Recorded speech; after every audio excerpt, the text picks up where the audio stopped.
함께 나누는 장소가 됐으면 하는 바람입니다.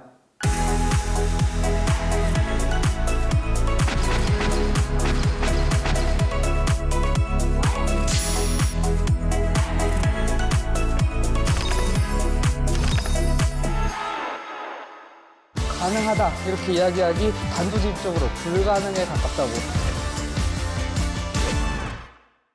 자, 이번 순서는 제가 직접 통일에 관한 세상의 모든 이야기를 저만의 시선으로 풀어보는 한반도 집중 탐구 시간입니다. 저는 어렸을 때부터 통일, 북한 이런 문제들에 관심이 되게 많았는데요.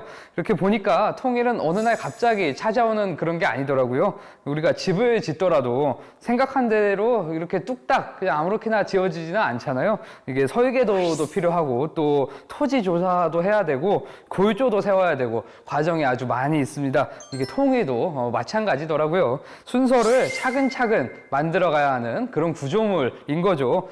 그러려면 제일 먼저 밑그림이 있어야 되겠죠? 오늘 한반도 집중 탐구 첫 번째는 바로 그 통일의 밑그림을 그린 사람의 이야기입니다. 제가 이미 3단계 통일론을 발표했습니다. 제1단계는 남북의 평화적 공존을 해야 됩니다. 제2단계는 번호와 병행해서 남북의 교류를 확대시켜 나가야 됩니다. 네, 방금 들으신 이 목소리 꽤 강단이 있으면서도 또 한편으로는 차분하기도 하고 그렇습니다. 이 음성의 주인공 바로 김대중 전 대통령입니다. 1973년 그러니까 52년 전이죠. 일본 망명 당시 제2교포 민주화 운동가들을 대상으로 한 강연의 일부를 저희가 들어봤는데요. 그가 주장한 것 바로 3단계 통일론입니다.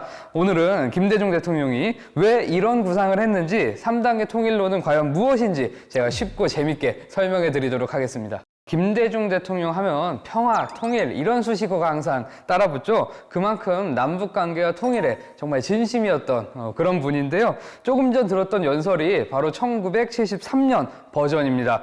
그런데 김대중 대통령이 통일론을 펼치기 시작한 건 그보다 2년 전인 1971년입니다. 그때 대선 출마를 했는데요. 대부분 사람들은 이때 북한이 금방 무너질 거야. 우리가 쉽게 흡수할 수 있을 거야. 이렇게 생각을 했어요. 근데 김대중 대통령의 생각은 달랐던 거죠. 그게 굉장히 비현실적인 시나리오다 이렇게 판단을 했습니다. 문제는 국민 앞에서 통일을 입에 담는 것조차 쉽지 않은 시기였어요. 지금하고는 이게 분위기가 많이 달랐거든요. 왜 그러냐면 그때는 북한을 우리에게 위협적인 존재라고만 강조하던 박정희 정권이 있던 시기였습니다. 근데 여기서 평화 통일을 외친다? 쉽지 않은 일이죠. 반정부 행위로 해당될 수도 있는 그런 일이었습니다. 자칫하면 국보법에 걸릴 수도 있는 그런 사안인데요. 그런데도 김대중 전 대통령 당시 후보였죠. 통일을 외치다 못해 3단계 통일론이라는 구체적인 구상까지 내놓은 겁니다. 지금으로 치면 굉장히 박력 있는 태토남다운 그런 모습을 보여준 건데요. 여기서 그치지 않습니다. 김대중 대통령은 선민주 후 통일을 주장하는데요. 독재 정권이 아닌 민주국가여야 통일이 따라올 수 있다. 이렇게 이야기하는 겁니다. 예를 들어 우리가 집에 방이 2개 있다고 칩시다. 그럼 이 방을 하나로 만들려고 하는데 이 벽을 그냥 허물면 될 것이냐? 그렇지 않거든요. 그랬다가 집이 무너져 버릴 수도 있어요. 그러려면 기둥을 잘 집의 구조를 분석을 해야 되는 건데 그래서 김대중 대통령도 그런 기둥이 필요하다. 우리나라에게 민주주의가 필요하다. 그래야 통일이 따라올 수 있다. 이렇게 생각을 한 겁니다. 그래서 1971년 대선 때 김대중 대통령이 주장한 내용들 한번 살펴보면요. 통일을 단계적으로 추진할 것. 이게 3단계 통일론이고요. 그 다음에 미, 중, 일, 당시 소련이니까 소까지 4개국이 평화를 보장을 같이 이렇게 해줄 것. 이게 4대국 안전보장론입니다. 국제정세에 한 번도 영향을 많이 받을 수밖에 없었거든요. 이때도 그랬고요. 그 다음에 남북한 동시 UN 가입. 그 다음에 민주정권 수립. 이 중에 3, 4번은 됐네요, 지금. 네, 이렇게 이야기할 수 있겠습니다. 단순히 박정희 정권에 반하는 차원으로 통일을 이야기한 건 당연히 아니고요. 평화로운 나라에서 우리가 통일을 이뤄내자 이런 오랜 계획이 있었던 겁니다. 이렇게 해서 다듬어진 내용이 바로 3단계 통일론입니다. 자, 대체 3단계 통일론엔 어떤 단계가 있느냐 또 차근차근 설명을 해드리겠습니다. 1단계는 남북 연합이고요. 2단계는 연방체제, 그리고 3단계가 완전한 통일이 되는 겁니다. 단어만 들어서는 뭐 감이 잘 안 올 수도 있죠. 그래서 제가 직접 설명해드리도록 하겠습니다. 남북 관계는 사랑하는 사람과의 그런 관계랑도 아주 비슷합니다. 그래서 이 3단계 통일론을 썸부터 결혼까지 이렇게 비유로 설명을 드리도록 해보겠습니다. 이게 연애를 하려면 만나자마자 그냥 바로 사귀자 이렇게 되는 경우는 잘 없잖아요. 이 사람이 나랑 맞는지 안 맞는지, 또 안 맞는 건 뭔지, 어떻게 하면 서로 맞춰 나갈지 이런 것들을 파악하는 그 과정이 필요합니다. 우리가 하루아침에 그런 걸 다 알 수는 없죠. 그래서 첫 번째 단계, 요즘 사귀기 전에 대부분 뭘 하죠? 썸을 타는 그런 단계가 있는데요. 1단계 남북연합이 바로 그런 단계라고 생각하시면 됩니다. 서로 알아가는 단계를 밟는 거죠. 일단 두 국가가 만나는 거잖아요. 그러다 보니까 국가도 2개, 체제도 2개, 정부도 2개입니다. 그 상태에서 모두가 하나가 돼야 통일국가가 돼야 되기 때문에 당장 나한테 맞춰 이렇게 하면은 누가 썸을 타겠어요? 그럴 수는 없는 것이죠. 손잡아 보기도 전에 깨지는 그런 상태가 됩니다. 그래서 각자의 시스템을 유지한 채로 서로를 인정하면서 맞춰가는 단계가 필요한 겁니다. 그러다 보면 자연스럽게 서로 맞아가는 과정이 생길 수 있는 것이죠. 썸을 타다 보면 그렇게 되잖아요. 그게 이제 1단계 남북연합의 과정이라고 이해하시면 되고요. 자, 여기서 핵심은 충돌을 줄이는 겁니다. 특히 전쟁, 대립, 우리가 이런 상태에서는 도저히 뭐 썸을 탈 수도, 서로 맞춰 나갈 수도, 통일로 바로 갈 수도 없는 거죠. 쉽지 않겠지만 대화로 풀어나가자, 이런 기조가 담긴 게 1단계라고 보시면 됩니다. 네, 생각해보면 썸만 타다가 끝나는 경우들도 많이 있잖아요. 그 단계가 사실 제일 넘어가기 어려운 단계이기도 하고요. 이것도 마찬가지입니다. 선은 넘지 않으면서도 서로 신중하게 접근해야 오래 갈 수 있는 것이죠. 자, 그렇게 어려운 1단계를 통과하면은요, 2단계 연방제로 넘어갑니다. 이제 본격적인 연애가 시작이 되는 거죠. 연인 관계가 되면 서로 마음의 깊이가 달라지게 됩니다. 마찬가지로 연방제로 넘어가면 협력의 깊이 또한 달라지게 되는데요. 1국가, 1체제, 그리고 남과 북에 하나씩 2개의 지방자치정부가 들어선다고 보시면 됩니다.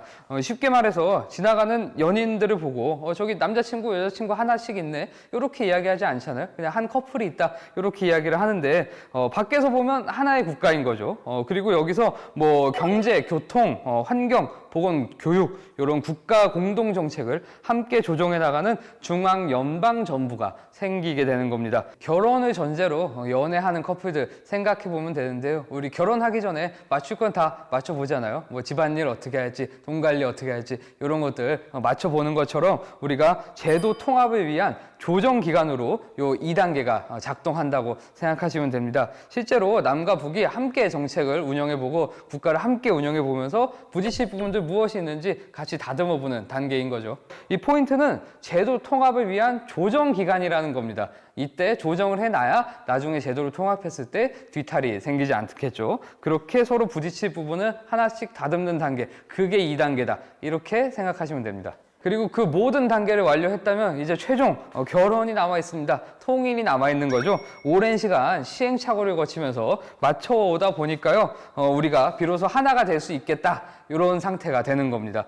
중요한 건 안정적이고 합의된 하나의 국가를 만들지 않은 거예요. 서두르지 않고 건너뛰지 않고 단계를 천천히 차근차근 밟아서 진정한 평화 통일을 실현해 보자는 의미입니다.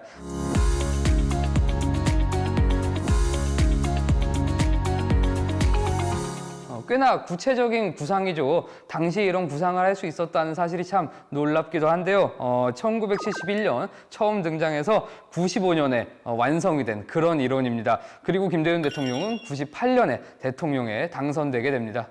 그리고 2000년 6월 13일 분단 이후 처음으로 남북 정상이 만났는데요. 6.15 남북 공동선언, 많은 분들 들어보셨을 겁니다. 이 선언이 바로 3단계 통일론을 바탕으로 나온 선언이에요. 이게 얼마나 중요한 이론인지 아시겠죠? 98년부터 금강산 관광도 이뤄졌죠. 본격적으로 북한하고 썸을 좀 타나 했는데 걸림돌이 있습니다. 바로 북핵 문제인데요. 북한의 핵실험 그리고 도발이 계속 이어지면서 결국 국제사회와 우리 정부는 북한에 제재를 가하는 상황이 오고요. 연방 통일은커녕 1단계 연합 단계로도 접어들지 못한 채 남북관계는 경색 국면으로 접어들게 됩니다. 자, 이렇게 남과 북은 아직 사랑을 이루지 못한 관계로 지금 분단 상태로 남아 있는데요. 과연 이루어지지 못한 사랑 결실을 볼 수 있을까요? 헌법 제4조에 보면 이렇게 나와 있습니다.